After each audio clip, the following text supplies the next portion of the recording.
We're going to go over the determination narrative assignment guide.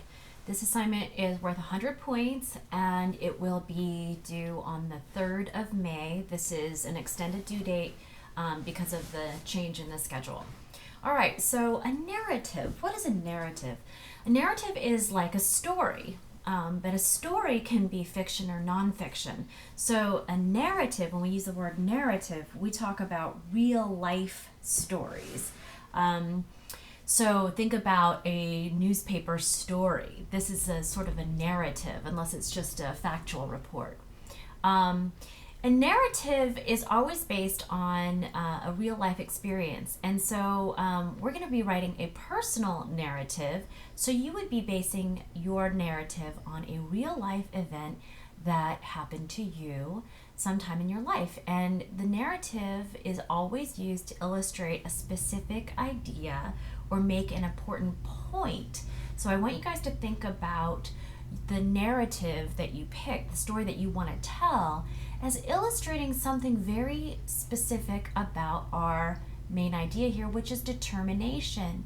And determination is a huge factor in how well we accomplish our goals, whether or not we can overcome the obstacles that we face in life, and how we do that. A lot of times students think that if they fail, they're a failure. If they didn't succeed the first time, there's no point in trying. And we've learned that this is a fixed mindset that can really harm our ability to grow and change and become better at handling life and achieving our goals. So this determination narrative is really focused on helping you guys recognize things in your life. Maybe they were about school, maybe they were about something else, but instances in your life where you faced an obstacle and you overcame it, and knowing that you have that in your back pocket, knowing that you can do that, is really important for you to be able to succeed in other things. Many times in my own life, I have thought, oh gee, I really can't do this. I'm just not the smartest. I'm not the best at whatever the task was. And then I remember all of the things in my past, all of those past struggles that I have overcome, and I think, I actually am stronger than I think. I'm more capable than I think. If I could overcome that one thing in my past, then maybe this current situation isn't so hard. So I think this is a good exercise for you guys as you look to leave ENF 2 and move on to English 111. And I'm really, really happy that we get to be able to do this, and I can't wait to read these. So when you're writing your narrative, first of all, you're going to start with reading the Little Seagull Handbook, section W10 on personal narrative. It's just very short, just a few pages, but it has some really good key details about what you should include in your narrative and how you start writing a narrative. The second thing you're going to do is you're going to read 2 narratives that are posted on Canvas, and they're going to show you what a narrative actually looks like, what 2 really good narratives actually look like. The first narrative, Paul, is a personal narrative of the kind you're going to write. You're going to use first person pronouns, I, me, my, mine, and you're going to tell your own story. The second one, Swashan, I included because it is a narrative. Swashan is the narrator. He tells his story, but his story is actually written by another author called Beth Johnson. But that's another way of thinking about how narratives are laid out. I really like Swashan's story. I think it's really poignant and makes a lot of sense for you guys. So I wanted you guys to read that. Okay, so I want you guys to think about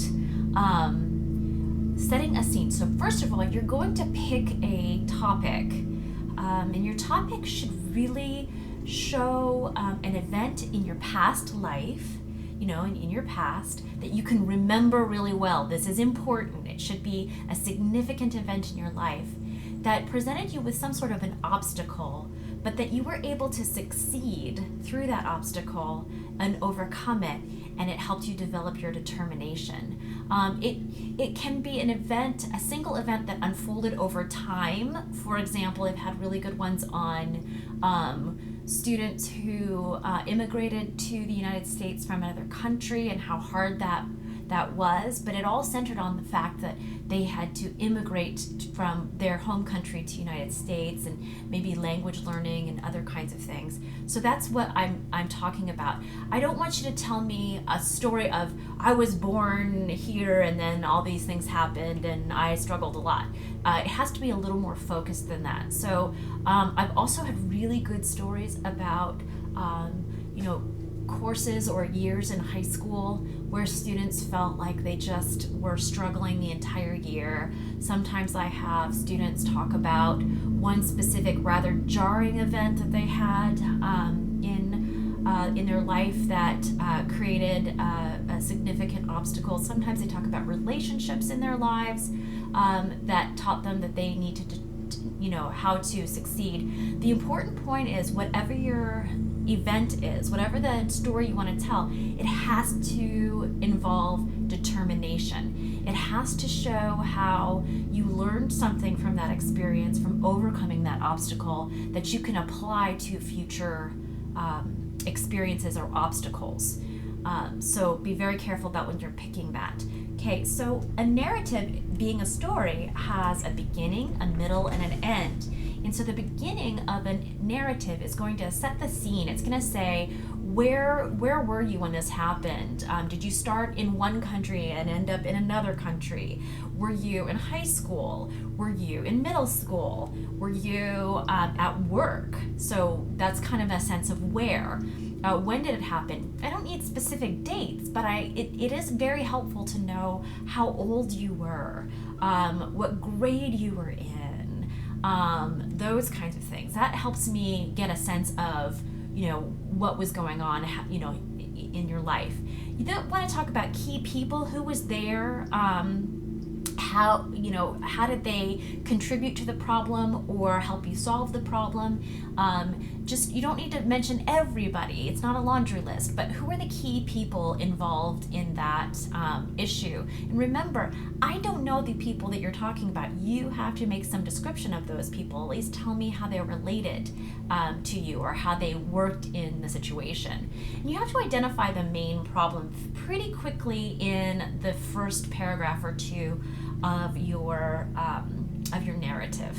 Okay, in the body, as you're kind of going through the narrative, you're going to kind of move through the middle of the story. You're going to talk about how the problem unfolded. So how did it start? Kind of how are you feeling when the problem first arose? Did it get worse? Usually problems get worse before they get better. So kind of let the story unfold. Don't just plop the problem in and then say, and then I solved it. I need to see the process that you used and the people involved. And then finally, in your conclusion, you're going to write kind of the significance of your experience. In a narrative, you don't put your thesis at the beginning of the narrative. Instead, you put the thesis at the end. So it's kind of a different way of thinking about it. But your conclusion or your significance or the main point of your story is going to be in the conclusion. So you kind of arrive at the conclusion. Okay, so this is different from the other kinds of essays you guys have written in the class. So you want to also make sure that you're very, very clear how your story illustrates your determination to succeed in the goals you have for your life. Okay, so this is going to be about a 3-page paper. You really can't do a good job in less than 3 pages, so that's why I say 3. You can definitely go over 750 words, but I don't want you to go too much over that. So you want to keep it between like 750 and 1,000 words, just because I want you to really focus in and make sure your details are really relevant. You're going to learn as you read through the example stories that the way you structure a narrative is really by you let this story unfold. You let the first thing happen first and the second thing happen second. So you don't have a normal like introduction conclusion type of thing. Instead, you have a story that gives me the setting and the characters, folds through the events, and then gets to the point. So I really want you guys to rethink how you're structuring this essay. You want to use vivid details. You want to think about what's going on in the story that people really need to understand, and how can I make my experience really clear and sharp for my readers so that they're not wondering what I'm talking about. And that's really for your audience, because we haven't seen what you've seen, we haven't done what you've done, we haven't experienced what you've experienced, and so we need you to fill in those gaps for us.